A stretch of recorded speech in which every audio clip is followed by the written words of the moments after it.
ಕಣ್ತುಂಬಿಕೊಳ್ಳಲು ಒಂದಲ್ಲ 100 ಕೈಗಳಿದ್ದು ಸಾಲದೆ ನಾನಿನ್ನ ಮುದ್ದು ಮಾಡಲು.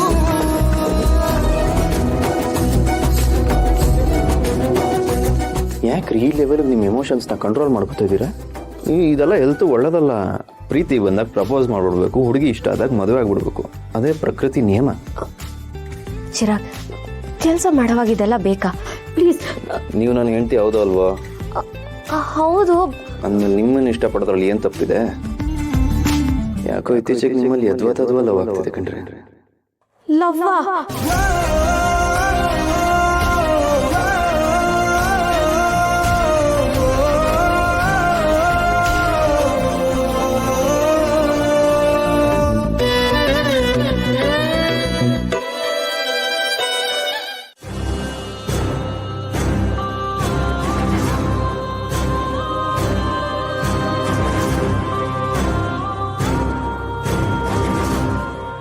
ದಿನ ನನ್ನ ಲೈಫಿಂದ, ನನ್ನ ನೆನಪುಗಳಿಂದ ದೂರ ಇದ್ದಿದ್ದ ಆ ಹುಡುಗಿನ ಈ ಸಂಜೆ ಯಾಕಾದ್ರೂ ಮತ್ತೆ ಕರ್ಕೊಂಬಂದ್ಲು?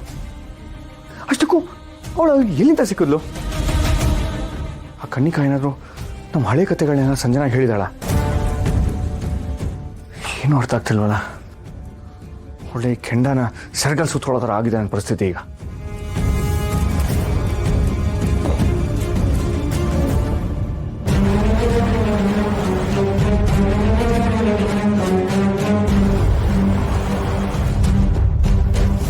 ಹಾಯ್ ಸಿಂಹ.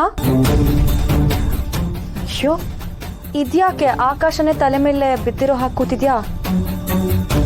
ಮೋಸ್ಟ್ಲಿ ನಾ ಬಂದಿರೋದ ನರಸಿಂಹಗ ಭಾಳ ಭಾರ ಆಗ್ಲಕತ್ತದ ಅನಿಸ್ತದೆ ಅಲ್ವಾ ನರಸಿಂಹ? ಕನಿಕಾ, ನೀನು ನರಸಿಂಹನ ಹೋಗು ಬಾ ಅಂತ ಅಲ್ಲ ಕರೆಯೋ ಹಾಗಿಲ್ಲ. Because he is my husband. ಹಾಗೆ ನನ್ನ ಗಂಡ ಪೊಲೀಸ್ ಆಫೀಸರ್ ಅನ್ನೋದನ್ನ ಮರಿಬೇಡ. ಓಕೆ, ಜಾಸ್ತಿನೇ ಮರ್ಯಾದೆ ಕೊಟ್ಟು ಹೋಗಿ ಬನ್ನಿ ಅಂತ ಕರಿತೀನಿ. ಓಕೆನಾ? That's good. ಕನಿಕಾ, ನಿನ್ನ ಟ್ರೈನಿಂಗ್ನ ಶುರು ಮಾಡ್ಕೊ. Yes, I am always ready. ನೋಡು, ನನಗೆ ಯಾರು ಕೋಚಿಂಗು ಬೇಡ, ಯಾರು ಟ್ರೈನಿಂಗು ಬೇಡ. ನನ್ನ ಪಾಡಿಗೆ ನಾನು ನೋಡ್ಕೊಡ್ತೀನಿ. ನೀನು ಯಾರನ್ನ ಎಲ್ಲಿಂದ ಕರ್ಕೊಂಡ್ಬಂದಿದ್ಯೋ ಅವ್ರನ್ನಲ್ಲೇ ಕರ್ಕೊಂಡೋಗ್ಬಿಟ್ಬಿಡು. ಏನು ಹೇಳ್ತಿದ್ಯಾ ಸಿಂಹ? ನಿನಗೆ ಹೆಲ್ಪ್ ಆಗಲಿ ಅಂತ ನಾನು ಇವರು ನಿಲ್ಲಿಗೆ ಕರ್ಸಿದ್ರೆ ವಾಪಸ್ ಕಳಿಸು ಅಂತ ಹೇಳ್ತಿದ್ಯಲ್ಲ, ಯಾಕೆ? ಹಳೇದನ್ನೆಲ್ಲ ಇಷ್ಟು ಬೇಗ ಮರ್ತ್ಯಾ? ಏನು ಹೇಳ್ತಾ ಇದೆಯಾ? ನೀನು ಪೊಲೀಸ್ ಆಗಬೇಕು ಅನ್ನೋದಕ್ಕೋಸ್ಕರ ನಿಮ್ಮಪ್ಪ ನಿನಗೋಸ್ಕರ ಎಷ್ಟೆಲ್ಲ ಕಷ್ಟಪಟ್ಟಿದ್ದಾರೆ ಅನ್ನೋದನ್ನ ಒಂದ್ಸಲ ನೆನೆಸ್ಕೊ.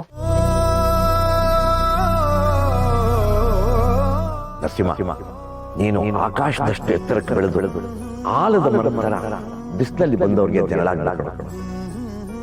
ಪ್ಲೀಸ್ ನರಸಿಂಹ, ಹಠ ಮಾಡಬೇಡ. ನೀನು ಈ ಎಕ್ಸಾಮ್ನ ಬರೆದು ಪಾಸ್ ಆಗಲೇಬೇಕು.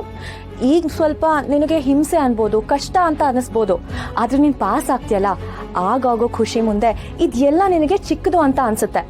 ಪ್ಲೀಸ್ ಇವ್ರು ಕೊಡೋ ಕೋಚಿಂಗ್ನ ಬೇಡ ಅಂತ ಅನ್ಬೇಡ, ಒಪ್ಕೋ.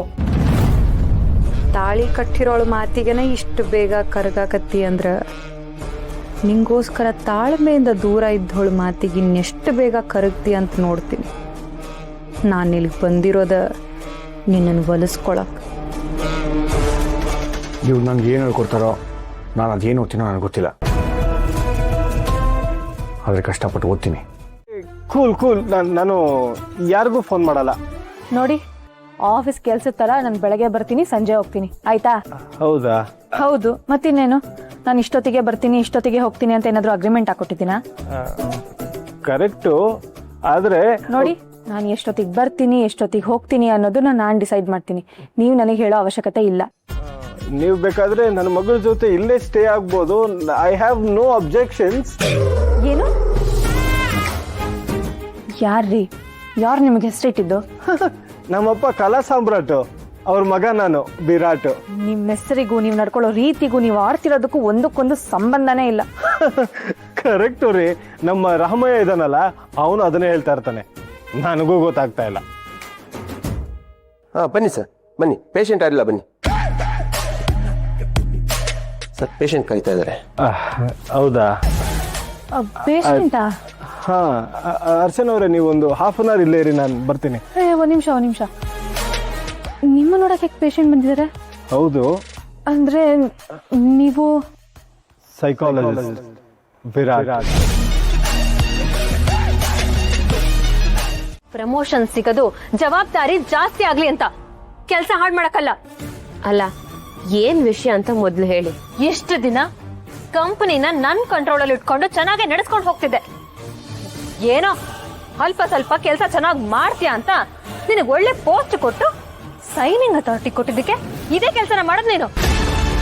ಕಂಪನಿನ ಚೆನ್ನಾಗಿ ನೋಡ್ಕೊಂಡು ಕಂಪನಿ ಪ್ರಾಫಿಟ್ಸ್ ನ ಇನ್ಕ್ರೀಸ್ ಮಾಡ್ತೀಯ ಅಂತ ನಾನು ಅನ್ಕೊಂಡಿದ್ರೆ ನಿನ್ನಿಂದ ಕಂಪನಿಗೆ ಲಾಸ್ ಆಗ್ತಾ ಇದೆ. ವಾಟ್? ಕಂಪನಿಗೆ ನನ್ನಿಂದ ಲಾಸ್ ಆಗ್ತಿದ್ಯಾ? ಹೌದು, ನಿನ್ನಿಂದ ಕಂಪನಿಯಿಂದ ಮುಳುಗೋವಾಗ್ತಿದೆ.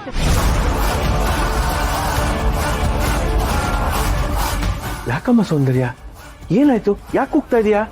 ಇನ್ನೇನ್ ಮತ್ತೆ, ಅನಾಥಾಶ್ರಮ, ವೃದ್ಧಾಶ್ರಮ, ದಾನ, ಧರ್ಮ ಅಂತ ಕಂಪನಿ ದುಡ್ಡೆಲ್ಲ ವೇಸ್ಟ್ ಮಾಡ್ತಾ ಇದ್ರೆ ಕಂಪನಿ ಮುಳುಗೋಗ್ತಾ ಇನ್ನೇನಾಗುತ್ತೆ? ಸೌಂದರ್ಯ, ಕಾಮ್ ಡೌನ್. ಇದು ನಮ್ಮಿಬ್ರು ವಿಷಯ. ಎಂಪ್ಲಾಯೀಸ್ ಮುಂದೆ ಎಲ್ಲ ಆರ್ಗ್ಯುಮೆಂಟ್ ಮಾಡೋದು ಬೇಡ. ಬನ್ನಿ ಕ್ಯಾಬಿನ್ಗೆ ಹೋಗಿ ಮಾತಾಡೋಣ. ಕಮ್.